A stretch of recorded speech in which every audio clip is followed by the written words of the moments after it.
and the information that you've already given us. But let's start off, Dr. Poe, by reminding our audience of Dr. CPoe. Give us some information in reference to your background, your education, and some of the things that were important in terms of eventually bringing you to us this morning. And then we will get into, by the second segment, we will get into the power of forgiveness. And we all anticipate the information that you're going to give us. Let's start off from that direction.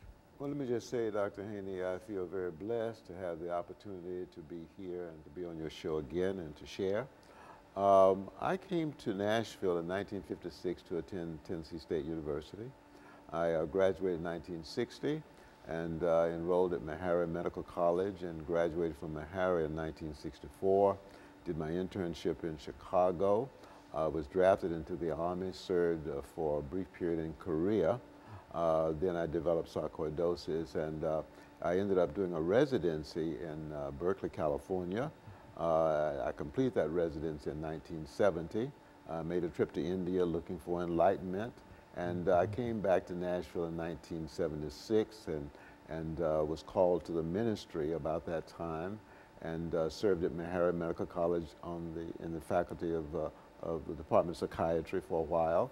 And for the last about 10 years, I've been in private practice in Dixon, Tennessee, and now in Nashville, Tennessee. I'm a minister. I've pastored 2 churches at different times, and currently I'm an assistant minister at a church in Laverne, Tennessee, and currently I have a private practice part-time, and I also do some work at the Springfield Jail. Mm-hmm. You know, Dr. Poe, the topic this morning, the power of forgiveness, is a very, very unique topic, and I'm sure that there's a lot of information associated with it because you've given us so many other kind of mental kind of topics prior to this time. So let's start off by giving you free rein in a real sense to develop this whole idea of the power of forgiveness. Why is it important that individuals or people or groups or whatever should become involved in? Because we've got a need for forgiveness, certainly in the world in which we live in today,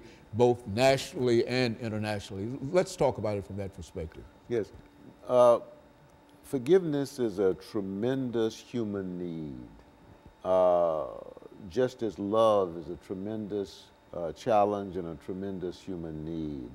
A lot of problems, Dr. Haney, are related to the fact that people often want to be forgiven, but at the same time, when hurt and offended, when someone close to them is hurt and offended, they refuse to forgive. So unforgiveness is a major contributing factor to stress, to illness. As a matter of fact, the research shows that when people hold grudges or when they think about having been hurt in the past, their blood pressure goes up, their heart rate goes up, their muscle tension increases. We also know from scientific research that unforgiveness impairs the immune system. It helps to reduce your resistance to infection. Whereas forgiveness, people who are forgiving, one, they have better blood pressure, they have better functioning heart, they also have less stress, less anxiety, less depression.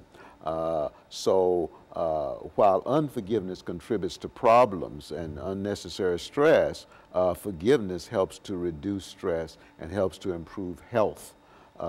So forgiveness is a major challenge and a major need that I think most human beings have.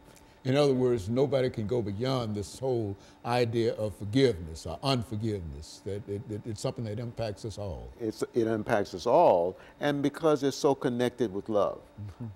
God came or sent his son to suffer and die that we might all receive the forgiveness of our sins. And so it's impossible to